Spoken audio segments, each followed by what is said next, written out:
FAJ Consulting. Focus on growing your business.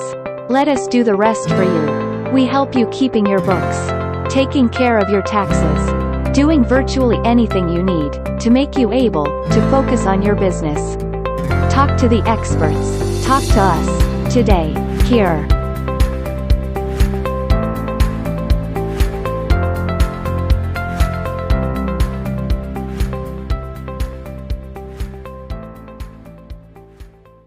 Kemudian sebelumnya saya Kepala Pemulihan Aset Transnasional di Kejaksaan Agung.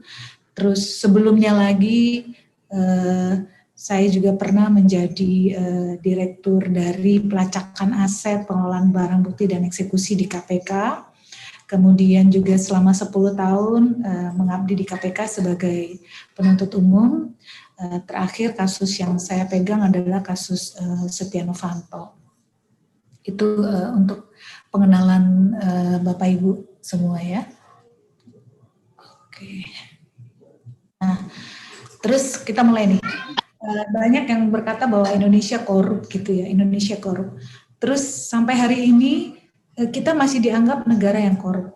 Ada yang bilang kita ternyata tidak lebih baik. Nah, kalau untuk bilang bahwa kita tidak lebih baik, maka sebenarnya ada beberapa indikator yang perlu kita lihat. Misalnya dari apa yang disampaikan oleh data-data dari Transparency International, dari World Economic Forum, dari World Bank. Jadi ada indeks-indeks yang bisa kita perhatikan. Jadi kalau menurut TI, menurut Transparency International, persepsi korupsi kita tahun ini kita ada di skor 40, Indonesia di 85 dari 180. Kita sih komparasinya jangan dengan Singapura, kalau dengan Singapura sih dia skornya udah 80 negara maju.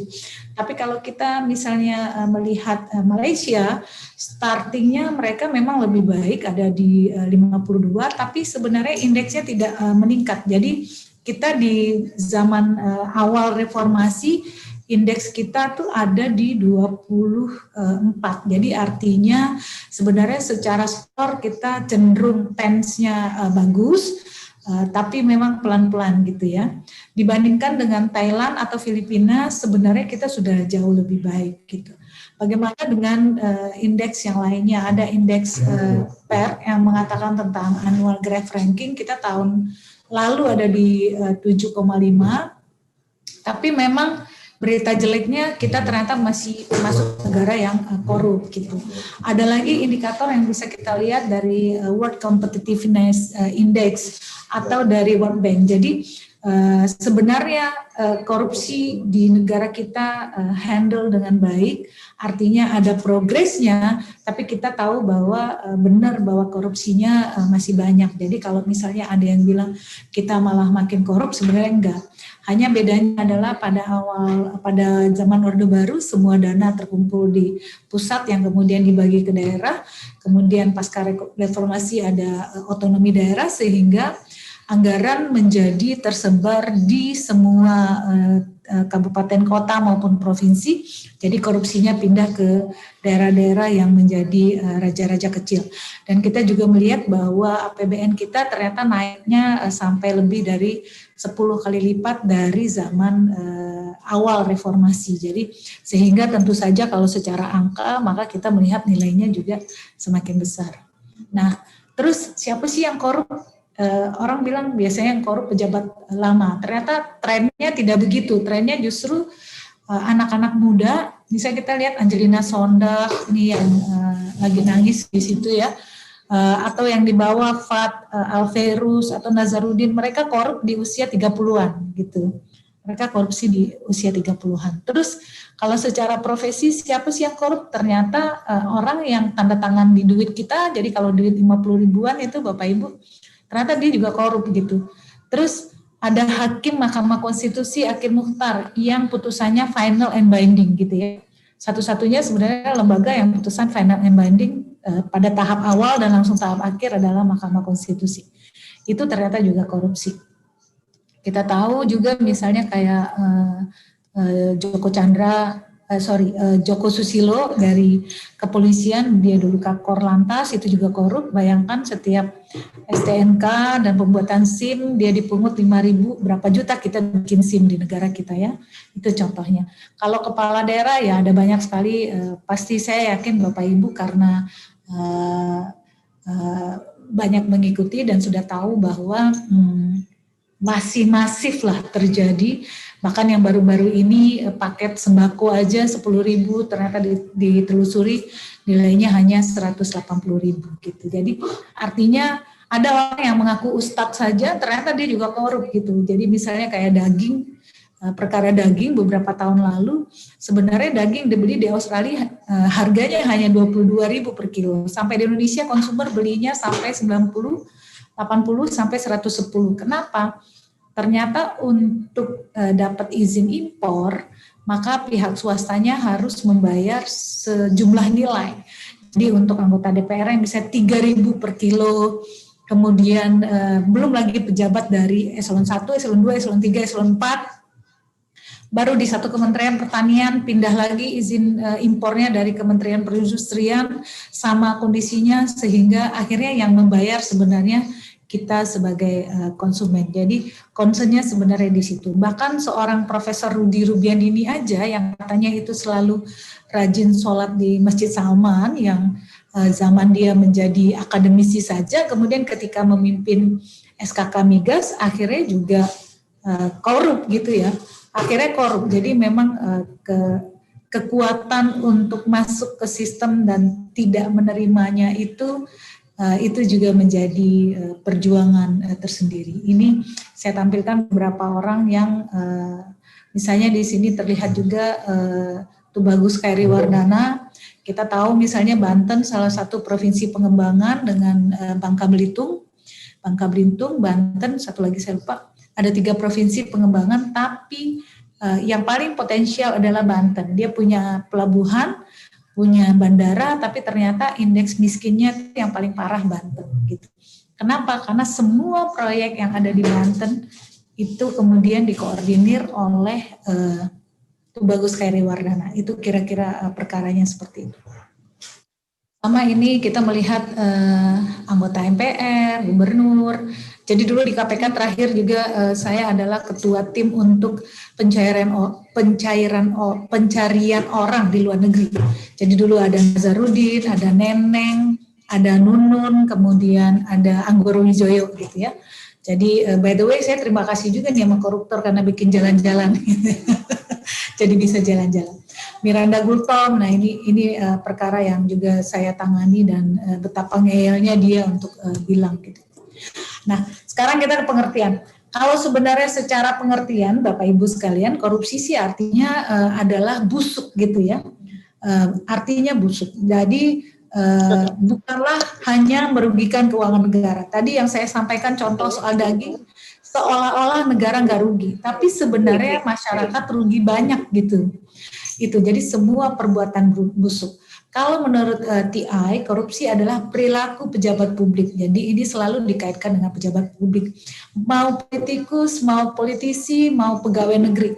Jadi kalau secara global, misalnya World Bank, UNDP bilang itu the abuse of entrusted power by politician or civil servant for private gain. Jadi diungkap di banyak negara korupsi lebih sering dikatakan sebagai penerimaan suap.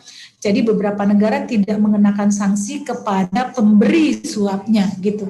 Di Indonesia tidak begitu. Delik-deliknya akan saya jelaskan lebih lanjut. Korupsi tidak hanya melibatkan pejabat publik, tapi lebih jauh. Karena apa? Karena kita tahu pada zaman Orde Baru bahkan zaman-zaman sebelumnya semua sektor korup gitu. Bahkan kemudian orang yang harusnya memberantas korupsi pun juga korup gitu. Misalnya ya polisi, jaksa, hakim dianggap masih korup. Teman-teman pengacara di Indonesia juga dianggap kemudian bagian dari konspirasi korup dalam penegakan hukum. Nah ini PR kita bersama. Terus kenapa dia bisa terjadi? Secara teori sih ada 2 ya. Pertama willingness and opportunity to corrupt, ini sekilas saja. ada keinginan, ada kesempatan. Jadi misalnya Bapak Ibu kalau jadi pengacara, ada perkara yang ditangani di pengadilan, terus yang penting kita bayar deh gitu supaya bisa menang misalnya ya, di mau perkara perdata ataupun perkara pidana. Atau teori berikutnya adalah cost benefit model. Jadi kalau ada manfaatnya, nah ini biasanya pejabat daripada biayanya. Tapi ini juga banyak terjadi di Indonesia dalam banyak kasus karena kita lihat ternyata para koruptor itu tidak miskin. Saya ambil contoh misalnya Nazarudin. Secara asetnya sudah disita lebih dari 1 triliun oleh KPK. Dari perkara money launderingnya sekitar 700 miliar, dari perkara korupsinya sekitar 200 miliar lebih. Jadi 1 miliar lebih, 1 triliun lebih sedikit lah waktu itu ya. Nah, terus apakah dia hari ini miskin udah keluar? Enggak Bapak Ibu, karena masih ada asetnya yang ada di Singapura yang kemudian nexusnya akhirnya tidak dapat dibuktikan oleh teman-teman, dibuka blokirnya dan dia menikmati itu. Jadi by the way sebenarnya dari kasus BLBI saja di tahun 98 para pelakunya juga sampai hari ini masih kemudian kaya gitu, punya bisnis yang banyak di Indonesia gitu. Misalnya kalau Bapak Ibu telusuri siapa pemilik Starbucks, maka kita akan ketemu dengan salah satu obligor di tahun 97 itu contohnya ya. Nah, ini teorinya saja. Jadi karena ada motifnya, kemudian kalau misalnya orang pada ini corruption by need, orang-orang yang karena ingin memenuhi kebutuhan hidup ya, misalnya pegawai rendahan, tapi sebenarnya sekarang pegawai di DKI gajinya sudah sangat settle, maupun pegawai rendah. Penegak hukum sebenarnya juga secara gaji penghasilan tidak lebih buruk dibandingkan zaman dahulu gitu. Jadi artinya harusnya corruption by need. Jadi saya membandingkan dengan Hong Kong. Ketika Hong Kong di tahun 70-an korup semua, jadi mulai dari rumah sakit dan segalanya korup, sampai polisi adalah lembaga yang paling korup, maka kemudian sepakat untuk membentuk lembaga anti korupsi di sana namanya ICAC. Yang mereka lakukan pertama kali adalah corruption by need gitu. Jadi rumah sakit di Hong Kong itu ketika itu dia memungut sejumlah uang kalau misalnya mau dapat selimut di rumah sakit. Jadi nilainya kecil sekali, $1 atau $2 gitu. Untuk itu mereka kemudian layanan publiknya diperbaiki. Nah hari ini gimana dengan Indonesia? Sebenarnya banyak layanan publik sudah lebih baik, pembuatan KTP atau SIM. Hanya kadang-kadang kita masyarakat user suka nggak tahan untuk nggak ngasih gitu ya. Di mana Jakarta Barat tuh misalnya pembuatan SIM, Jakarta Barat ya, Jakarta Barat pembuatan SIM kita melihat banyak sekali calo di sana. Padahal sebenarnya kalau diikutin prosesnya itu bisa gitu. Jadi memang kadang-kadang kita juga menerima permisi gitu. Oh iya ini korupsi ya nggak apa-apa nih. Gitu misalnya. Nah kalau corruption by greed karena serakah, kita lihatlah misalnya kayak Akil Muhtar tadi saya bilang gajinya sih udah gede banget. Kalau udah di atas 100 juta orang masih korupsi ya dia bukan karena kebutuhannya, tapi pasti karena serakahnya. Misalnya yang paling baru ya Menteri Sosial lah ya, dia pengusaha settle, dia jadi menteri 10.000, kesannya sih kecil 10.000 per paket, tapi paketnya 5,8 juta paket gitu ya. 5,8 juta kali 10.000 ya berapa transaksinya sebenarnya, walaupun yang baru diterima ya sekian puluh miliar seperti itu. Atau corruption by exposure. Nah ini sebenarnya korupsi yang biasanya akhirnya dilakukan oleh para bendahara atau para bawahan. Tapi sebenarnya dalam perbuatan korupsi pun ada kesempatan untuk berpikir gitu ya. Karena itulah biasanya para bendahara walaupun ada tekanan mereka tetap akan dikenakan pidananya atau karena kesempatan gitu ya. Misalnya seorang Setia Novanto itu dia menciptakan anak-anak muda yang akan melakukan korupsinya. Jadi dia meng-create Andi Agustinus yang kemudian dari orang kere menjadi orang kaya banget gitu. Kenapa? Setelah ditelusuri profiling asetnya dia nggak punya apa-apa. Dan dalam 10 tahun saja asetnya bertambah begitu signifikan. Kenapa? Karena dia di-create gitu. Bahkan kemudian para koruptor juga memanfaatkan orang-orang yang pekerjaannya adalah financial arranger seperti anak Agung Oka Mas Agung. Itu contoh adalah yang dia jago banget untuk mengelola keuangan dari pejabat-pejabat yang kemudian disimpan di beberapa negara, ya di Singapura. Jadi misalnya Bapak Ibu Singapura, Orchard di belakangnya apartemen, ternyata yang punya kebanyakan adalah pejabat Indonesia, kepala daerah yang ada di Indonesia gitu. Terus ada lagi yang di Delaware, diciptakanlah perusahaan-perusahaan di sana karena memang di Amerika mereka adalah tax haven ya seperti itu. Jadi juga melibatkan orang-orang yang sebenarnya memang memiliki kemampuan untuk itu. Tapi dalam banyak kasus sih sebenarnya lebih banyak cara-cara sederhana dilakukan oleh pejabat Indonesia gitu. Kalau kata anak saya sih Bapak Ibu, karena kita Indonesia adalah negara yang berflower, jadi biasanya asetnya nggak jauh dari barang mewah, mobil mewah gitu ya, rumah, apartemen, biasanya temuannya sejauh ini masih begitu. Yang kompleks tindak pidana korupsinya ya contohnya sih perkara IKTP Setia Novanto cukup kompleks karena melibatkan sedikitnya ada 7 negara. Yang paling baru adalah perkara Jiwasraya karena dia melibatkan transaksi keuangan perbankan, pasar modal, dan kemudian juga transaksi di perjudian di luar negeri. Nah ini menarik sekali gitu. Itu contoh kasus yang kompleks.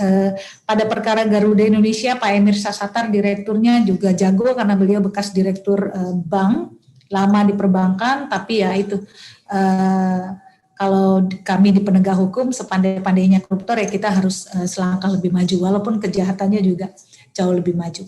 Nah, ada apa sih jenis-jenis tindak pidana korupsi yang diatur undang-undang? Jadi undang-undangnya 31 tahun 99 yang diperbarui, yang diubah dengan 20 tahun 2001.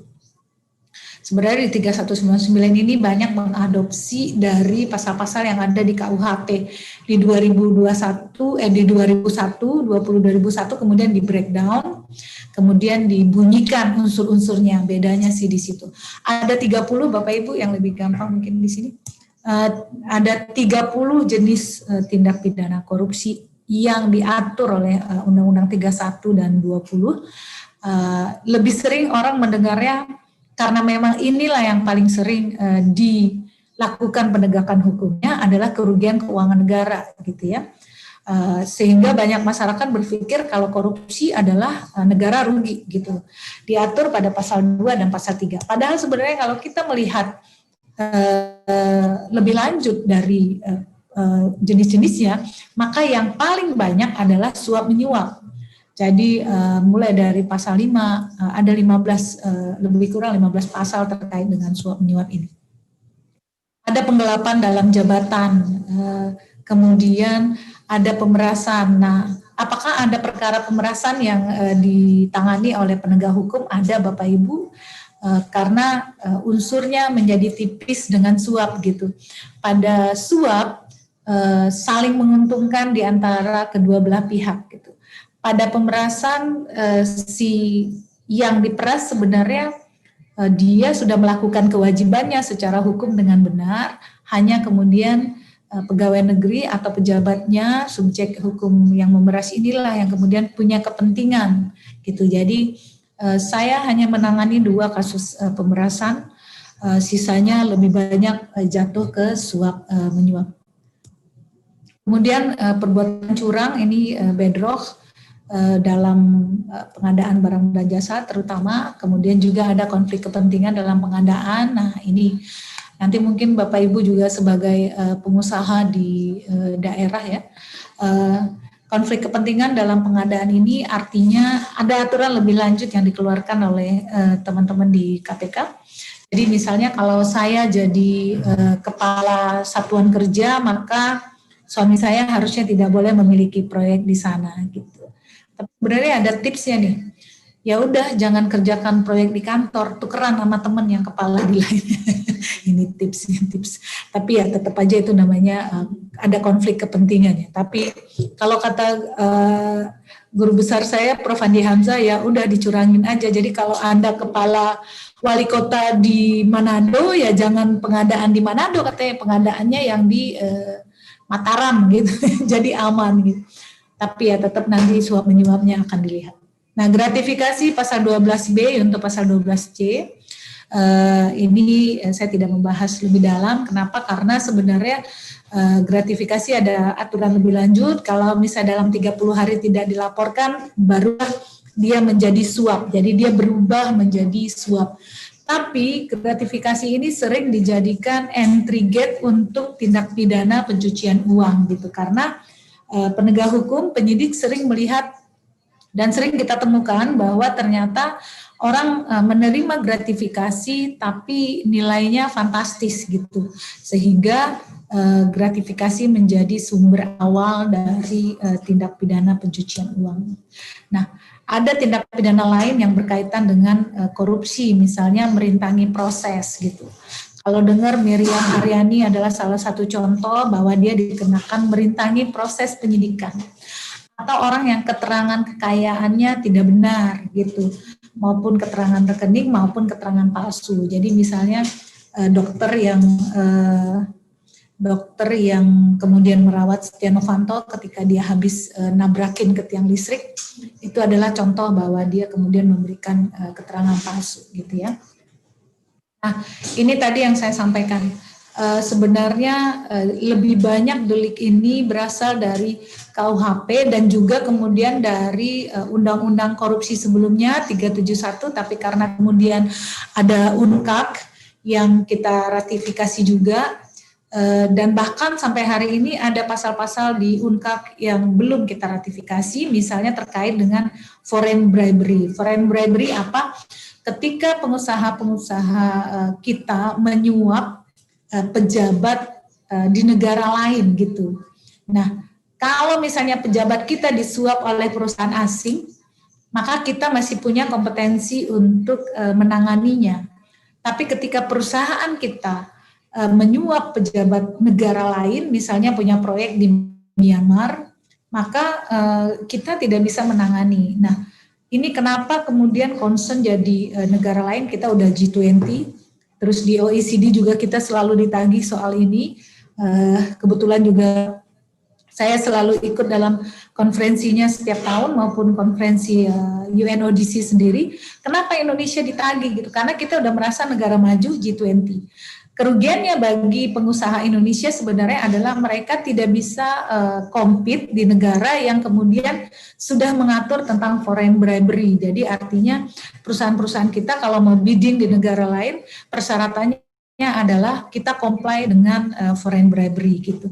Dan kita belum comply. Itu contohnya di UNCAK yang kita memang belum ratify. Kita sudah ratify tapi kita belum punya pengaturannya.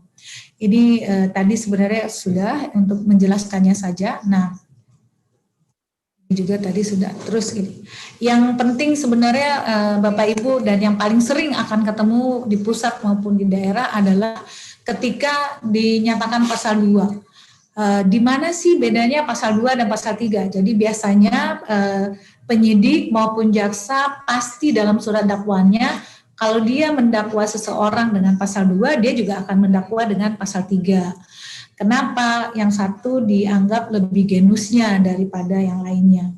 Jadi kalau pada pasal 2 dia melawan hukum. Sebenarnya sih teori melawan hukum adalah melawan undang-undang. Tapi ternyata dalam praktek pengadilannya melawan peraturan menteri saja itu juga ternyata bisa dianggap sebagai melawan hukum gitu. Nah, unsur berikutnya adalah memperkaya diri sendiri atau orang lain atau korporasi yang dapat merugikan keuangan negara atau perekonomian negara. Merugikan keuangan negara artinya ada hitungan seberapa ruginya gitu. Perekonomian negara juga demikian, sebenarnya ini sudah dirintis pada perkara Nur Alam misalnya, tapi hanya saja kemudian hakim memutuskan tidak terdapat kerugian perekonomian negara, tapi ada kerugian keuangan negara di sana gitu. Kemudian pada pasal 3 tujuannya juga sama, menguntungkan diri sendiri atau orang lain, tapi dia di sana menyalahgunakan kewenangan, kesempatan atau sarana yang ada padanya karena jabatan atau kedudukannya. Jadi contoh paling konkretnya begini, ketika seorang pejabat yang ditunjuk menjadi pejabat pengadaan misalnya, dia merekayasa proyeknya supaya yang menang adalah salah satu orang, nah maka dia sebenarnya melawan hukum di sana gitu.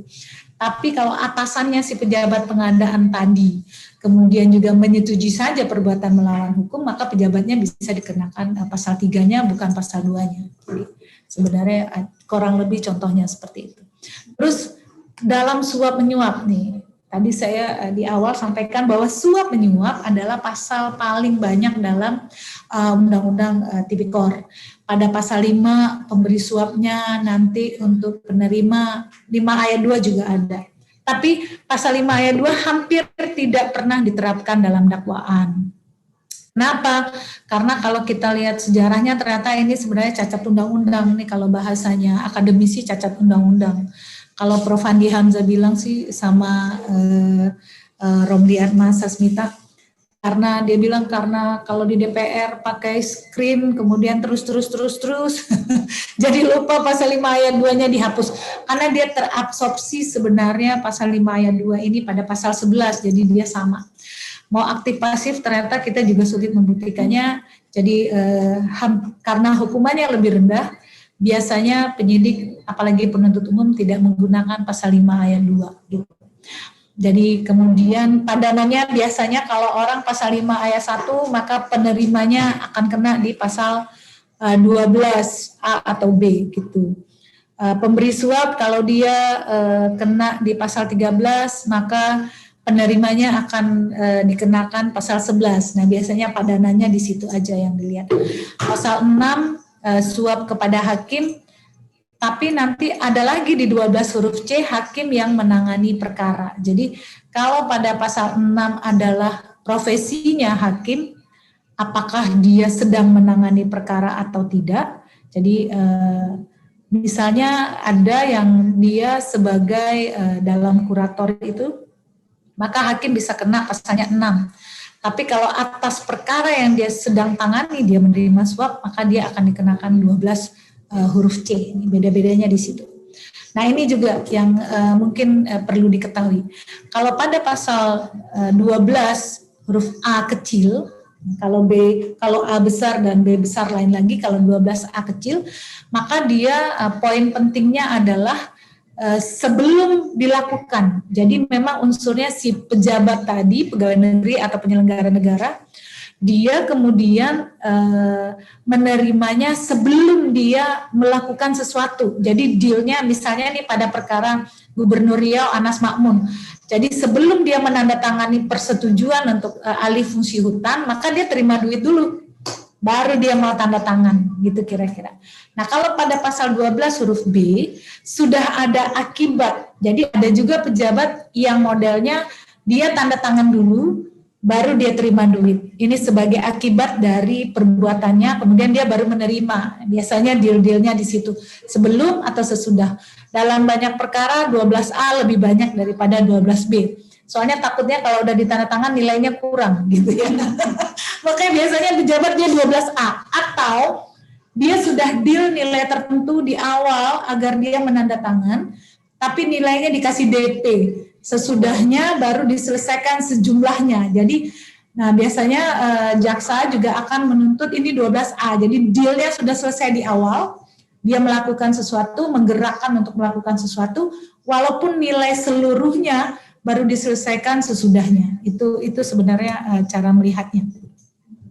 Nah, ini yang tadi saya bilang bahwa kemudian nih yang penting juga jika untuk pengacara, apakah pengacara bisa kena delik suap? Jawabannya bisa gitu ya. Ada di 2 pasal sebenarnya. Pertama, advokat yang ditugaskan menghadiri sidang pengadilan gitu. Ada beberapa contoh seperti stafnya siapa yang bapaknya penyanyi, saya kok lupa, Hotman ya. Itu salah satu stafnya kena karena itu.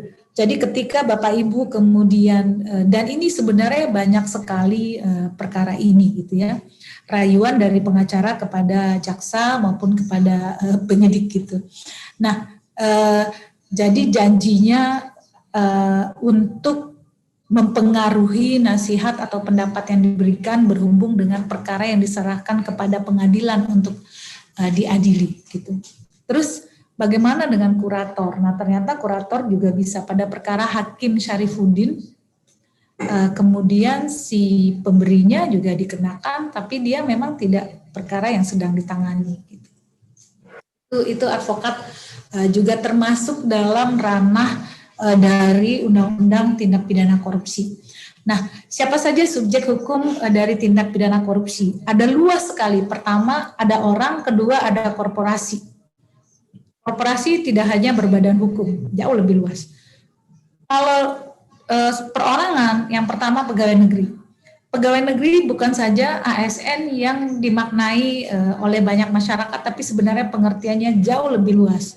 Pegawai negeri ini mencakup yang termasuk di dalam Undang-Undang Kepegawaian, yang termasuk pengertiannya di dalam KUHP, jadi orang yang menerima upah atau gaji dari negara, kemudian dia juga termasuk menerima gaji dari korporasi yang menerima bantuan dari keuangan negara atau daerah, atau juga yang mempergunakan modal atau fasilitas dari negara atau masyarakat. Jadi pengertiannya luas. Tapi apakah semua orang dan semua pegawai negeri ini akan ditangani oleh KPK? Jawabannya tidak.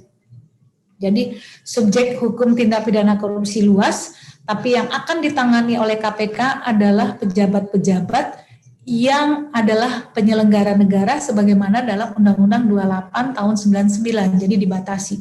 KPK karena memang falsafahnya menangani perkara big fish, jadi jabatannya pun dia hanya akan menangani orang-orang sampai eselon 2. Tapi untuk pejabat pada BUMN, KPK bisa masuk sampai level terendah sepanjang dia punya jabatan di BUMN. Ada lagi di Undang-Undang 2899 adalah penyelenggara negara juga termasuk orang yang memimpin proyek atau pejabat-pejabat khusus. Jadi ada batasannya. Nah, terus siapa yang menangani di luar itu yang sangat luas tadi akan ditangani penyidiknya oleh kejaksaan. Kalau di Kejaksaan Agung Gedung Bundar akan ditangani juga oleh penyidik kepolisian gitu ya. Karena itu misalnya banyak orang mengatakan ini kok yang kecil ditangani gitu. Jadi sebenarnya kecil besar kita harus melihat di mana dia melakukan korupsi. Buat sebuah kelurahan mungkin nilai 200 juta itu gede banget. Tapi begitu pejabat pusat ya 200 juta nggak ada artinya gitu. Karena itulah daerah juga menangani tindak pidana korupsi. Nah ini tadi penyelenggara negara. Inilah subjek hukum penyelenggara negara yang ditangani oleh teman-teman di KPK. Jadi DPR, bukan berarti penyelenggara negara tidak bisa ditangani oleh kepolisian dan kejaksaan. Jadi kepolisian dan kejaksaan lebih luas menanganinya, pegawai negeri termasuk penyelenggara negara, sementara KPK hanya akan boleh masuk pada penyelenggara negara. Tadi yang saya bilang pejabat lain yang memiliki fungsi strategis gitu ya. Hakim, gubernur, menteri, mau anggota DPR, mau ketua komisi dan seterusnya itu termasuk dalam penyelenggara negara. Nah, ini konsep saja Bapak Ibu. Konsep dalam SPP Criminal Justice System yang saya yakin Bapak Ibu sudah pahami. Jadi kalau misalnya di KPK maka di sana ada penyelidikan, ada penyidikan, ada penuntutan yang dilimpah ke pengadilan. Kalau di kepolisian batasannya hanya sampai penyidikan yang penuntutannya dilimpahkan ke kejaksaan. Jadi kepolisian melimpahkan perkaranya tidak ke KPK untuk korupsi tapi ke kejaksaan. Kejaksaan kemudian dia punya kewenangan penyelidikan, penyidikan dan penuntutan. Kemudian yang melaksanakan putusan siapa? Yang melaksanakan putusan adalah jaksa. Tadinya di Undang-Undang KPK yang lama memang abu-abu apakah teman-teman di KPK jaksa boleh mengeksekusi, tapi kalau pendapat saya pribadi ya bisa, tapi di Undang-Undang yang baru sudah lebih ditegaskan, jadi jaksa di KPK juga boleh melakukan eksekusi atas pidana badan maupun atas semua barang rampasan, dan dilakukan oleh kejaksaan gitu ya. Jadi bukan dilakukan oleh lembaga lainnya. Nah, saya ingin ngasih pemahaman sedikit Bapak Ibu. Jadi suksesnya penanganan korupsi biasanya diikuti juga dengan aset tracing gitu, penelusuran aset. Dari tahap penyelidikan, dia biasanya intip-intipnya di sana, penyidikan, penuntutan, sampai tahap eksekusi dan aset recovery. Karena biasanya kalau untuk pasal 2 dan pasal 3 tadi, maka dia ada kewajiban untuk melakukan uang pengganti. Dalam konteks penelusuran aset ini, maka dilakukanlah kerjasama internasional gitu ya, informal maupun formal gitu. Nah, kemarin itu inilah yang saya lakukan gitu. Misalnya kami terlibat dalam perkara Jiwasraya, tapi bukan terlibat di persidangannya, tapi terlibat dalam penelusuran asetnya, dan kerja ini seru gitu. Beberapa kantor pengacara swasta seperti kantornya Pak Chandra Hamzah ya, dia punya aset tracing, lembaga aset tracing sendiri. Jadi beberapa kantor besar mereka melengkapi kantornya dengan ini. Nah, untuk konteks pendampingan klien sebenarnya Bapak Ibu yang bekerja di bidang lawyers sebagai pendamping, tidak ada salahnya mulai mendalami juga persoalan penelusuran aset gitu ya. Karena untuk kepentingan pendampingan maka profiling diperkenankan gitu. Jadi bukan untuk aspek penegak hukum. Kenapa kemudian perlu dilakukan penelusuran dan pemulihan aset? Karena biasanya memang yang namanya korupsi itu aktivitasnya akan connecting dengan pencucian uang gitu ya. Sampai hari ini sebenarnya PR kami masih mengejar duit kita yang jumlahnya fantastis di negara lain yang kita harus kembalikan. Hanya sayangnya memang pada masa lalu tidak ada nexus. Nah, baiknya negara-negara yang dianggap tax haven itu masih memblokir beberapa uang di zaman yang lama yang mereka ingin mengembalikan ke negara kita. Itu. Jadi perjuangan kita sebenarnya juga masih mengembalikan duit yang nilainya besar sekali, lumayan untuk apalagi tahun ini kemarin Pak Jokowi ngasih pengarahan ke kejaksaan bahwa pemulihan aset menjadi faktor utama dalam penegakan hukum. Jadi sebenarnya kalau melihat data yang dimiliki oleh STAR Initiative, sebenarnya pemulihan aset dari hasil tindak pidana itu baru maksimal 14% dari total nilai yang digelapkan gitu. Jadi pada perkara narkotika maupun pada perkara korupsi dan pencucian uang, negara-negara di dunia tuh baru berhasil memulihkan 14% saja dari total 100%. Itu data dari ini.